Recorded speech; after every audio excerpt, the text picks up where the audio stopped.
Painting is a lot like meditation. It sounds simple enough, but the next thing you know, you're sitting on the floor, a sobbing mess, and you don't know how you got there. It's this wild balance between chaos and calm, a roller coaster of thoughts and emotions, and to be entirely honest, both meditation and painting can be very, very uncomfortable experiences. I think that's why a lot of people tend to avoid them. They both have this way of leaving you alone with your thoughts and showing you the absolute worst of yourself. And no one particularly enjoys that. As some of you know, this year I've challenged myself to create an original illustration for each of the 20 themes that I used in my Scene Studies challenge last year. When I saw that this one's theme was facial expressions, I didn't really know what to think. I didn't want to pick the sort of low-hanging fruit, I guess, of like a simple character smiling or a kid frowning. I wanted to challenge myself to really think about the theme and tell a story with it. To not zero in on just one facial expression, but really try to convey that emotions and facial expressions are more complex than that. So I got to work on brainstorming, writing down different ideas, sketching a few characters. Some turned out, admittedly, a little more terrifying than others. But none of the more, I suppose, joyful expressions were really speaking to me, so I decided to take a look through previous pages of my sketchbook and see if there were any faces or poses that were kind of coming up more intuitively. I began to notice this pattern of characters sitting in meditation, just a basic cross-legged position, nothing too fancy. And this story started to develop. At the risk of sounding extremely egotistical, I started realizing that the story was mine. Life's kind of been kicking my butt lately between health stuff and grief and just new things that I'm dealing with. And I think more often than not, the meditation portion of my yoga practice has been a little bit tearful. It's this battle of trying to find calm amongst chaos. The challenge of trying to be present when my monkey brain likes to wander off and chase a lot of unimportant thoughts. During the biggest meditation battles, there's always this point where I just feel defeated. Like there's nothing I can do to change anything and that things can't possibly get any better. But that's always the point where I start to pray and things tend to lighten up a little bit. This point of finding peace in Christ and knowing that I don't have to figure out everything all at once. All this to say, I wanted to kind of share this in an illustration. After some wildly frustrating thumbnails in which I forgot everything I knew about perspective, which is my tendency when I get too in my head about it, I took a break for a couple of days to just simmer on it. I shared some of those thumbnails over on Patreon. Shout out to my lovely patrons for being so positive and so encouraging during that whole process. Y'all are such a blessing, and you keep me sane. Perspective for me is that deceptively hard mini-boss that takes me way too many tries to beat. I'm really trying not to force my art this year to be anything that it's not ready to be, to just think on it and problem solve more subconsciously. So I tiptoed around the perspective beast, just kind of analyzing it without jumping into the fight. I even did a few watercolor studies of like these buildings, city scenes in different perspectives to just help me get a little bit more comfortable with it. Now for this illustration, I'd originally been trying to be all fancy with different perspectives when the obvious answer was right in front of me the whole time. And then it just clicked. High school math was hard, guys. I do not have a math brain, and I shamelessly sought a lot of help from my math genius mom. And she had this go-to phrase when I was on the verge of pulling my hair out, which was almost every day. She would always say, "Don't make it harder than it needs to be." Now this is a phrase that often goes through my head while I'm drawing too. Once I let go of the rules of perspective and just decided to sketch the story as simply as possible, the thumbnail came out exactly the way I wanted it to. A basic 1-point perspective that has us sitting next to the character, just observing her exist in her home. I did end up turning a few of the objects to be 2-point perspective just for a little bit more visual interest, but an overall 1-point was really the best way to tell this story. Now the next theme is architecture, and I do want to take some more time to push my perspective skills and try to be a little bit more playful, but that's future Allie's problem. So after finalizing the sketch digitally, creating a value and color key, and tracing my sketch onto watercolor paper, it was time to paint. I had a little bit of an internal battle making my color key digitally, Is this cheating? Should I be painting these keys traditionally? But then I realized, That's stupid. I'm still the one making the color key. It's still my work. What does it matter if I use traditional or digital tools? creating my value in color keys really helps me to solve the bigger problems before I ever touch the final surface. And creating those keys digitally allows me to explore without using up any of my paint. There's also this very handy thing called an undo button that unfortunately does not exist in traditional media. Painting is kind of like a jigsaw puzzle. I like to think of color and value keys as putting all the straight-edged pieces together before you ever start on the middle.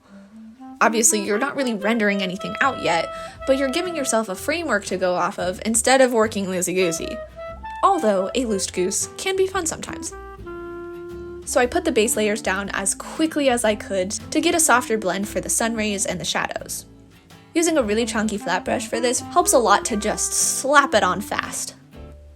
I've been trying to find the balance between those blocks of what I call big color, where there's not a lot of detail or contrast, and trying to balance that with the areas that I render out more.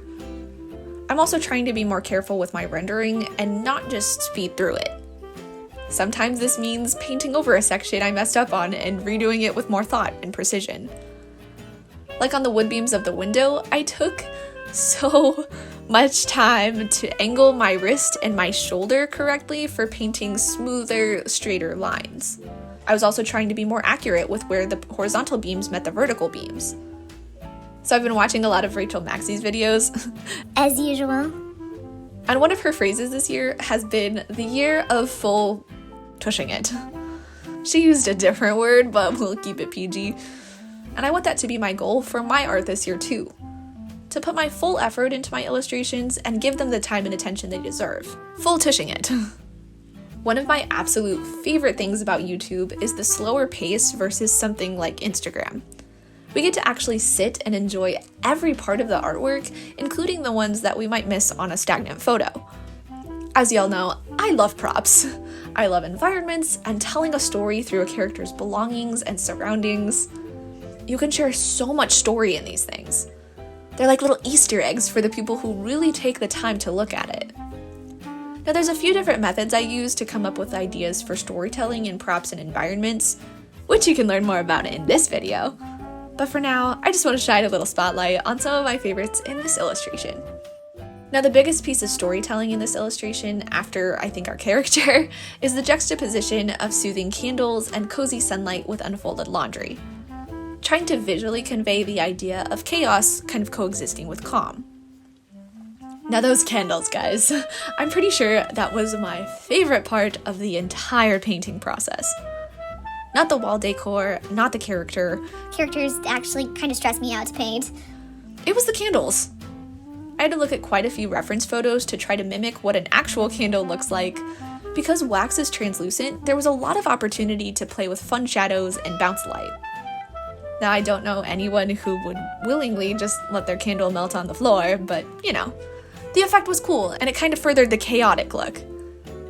So obviously this character is meditating, but not everyone who meditates also does yoga. They are not, in fact, mutually exclusive. But I really wanted to play around with the idea of her being an actual yogi. Maybe even like a yoga teacher, I don't know. So maybe she has some yoga blocks and a mat rack. Just some basic yoga props to further that storyline. And not that this has anything to do with yoga, but I also really enjoyed painting the brickwork on that left back wall. I have always loved apartments that have the kind of typical drywall with accents of old brickwork too. Dilapidated chic, if you will. Now the dream catchers were a little bit of inspiration from my own home. I love dream catchers. They are very aesthetically pleasing. Now, I don't have as many as I would like, but I don't know, I think they're fascinating. The Kleenex box was a last-minute addition to the sketch. Like I said, my own meditation practice has required a few tissues lately, so I figured a box would be handy for our character as well. One of the skills that I'm really trying to hone in on in my art this year is creating more visual interest through things like pattern and texture. If you take a second to look around your bedroom or your kitchen or wherever it is you're sitting right now, I bet you can probably find at least 3 patterns. Even carpet has somewhat of a pattern to it. Originally, the yoga mat and blanket were going to be solid colors, but I think adding patterns can sometimes make things feel more real and lived in.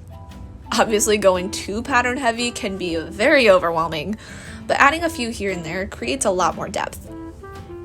So I took some inspiration from my yoga mat to create this kind of floral, leafy line art for our characters, and decided on a plaid pattern for the blanket. I left the characters' clothing solid though, so there wouldn't be too much pattern in one spot. However, I have been playing around with more texture when painting and drawing characters. I don't really draw dudes all that often, but I'm really enjoying discovering the many different forms of texture for women's skin. You've got scars, stretch marks, cellulite, pores, just to name a few. I like to think of skin like water. Perfectly still, smooth water is gorgeous. And you know what else is gorgeous? Waves and ripples and color variations in the water. Smooth and textured are both so beautiful in their own ways. One of the things I've noticed is that most women, when they sit cross-legged, have this particular spot that is more noticeably dimply on their upper thighs. There's this kind of fold where the fat layer on the outer hips wraps around toward the gluteus medius. I thought trying to repaint that texture on our character would be a really fun challenge and would also create a little bit of contrast next to the solid color of her shorts. I think our society tends to demonize skin texture, particularly in women. We treat it as something bad or something to get rid of, rather than simply seeing it as texture, as art. As the brushstrokes of our maker painting us in a unique way. So we've discussed some of my favorite parts of the piece. Let's chat about what didn't go super well. The hands, for one. I don't hate them, but they are definitely not my favorite part. There's a stream of sunlight hitting them, so there were going to be very few shadows, but also some color variation from the subsurface scattering. In the end, they came out a little bit muddy and a little bit wonky. Hand anatomy is not one of my strong suits, that's for sure. Something I'm going to be working on this year. The other big disappointment for me was the value structure. My values came out a little less exciting, admittedly, than they were in my value key, especially in the bottom left corner and the top right corner. I did go back over these areas with colored pencils and a couple gentle kind of toner washes with a russet brown, but the details kind of started getting a little fuzzy, so I needed to call it quits with the washes. Unfortunately, one of the details that got a bit blurred out was the set of yoga blocks in the background. I really loved how I originally painted them. I thought there was a really nice balance of softer edges, but also some interest with the bounce light from the floor, and in the end, they ended up just getting muddied out entirely. I did end up being able to bring a little bit of life back to them with some more gouache and pencil, but still not the way they originally were. But that's just life, you know? Those yoga blocks were a casualty of the artistic battle. Overall, I really had a lot of fun with this illustration, and I think I'm really proud of how it turned out. I loved the challenge of the lighting concept. Any day I get to add those little fuzzy, dotty, spotty bits to sun rays is a good day for me. As soon as I move a few more of the older prints in my shop, I think this is going to be one of the first new prints I make. If you want to see more of the behind-the-scenes work for pieces like these, then head on over to Patreon to join our little squad, which is rapidly becoming not quite so little. So thank you! You'll also get an exclusive Patreon discount to my shop and lots of other goodies. Thank you all so much for watching. I really hope you enjoyed the painting process for this illustration, and if you have any title suggestions for this piece, I'd love to hear them in the comments. I have a few ideas, but nothing's really speaking to me, so, you know. If you enjoyed this video, go watch this one for another painting adventure. Thanks again for watching, and I'll see you soon. Bye guys!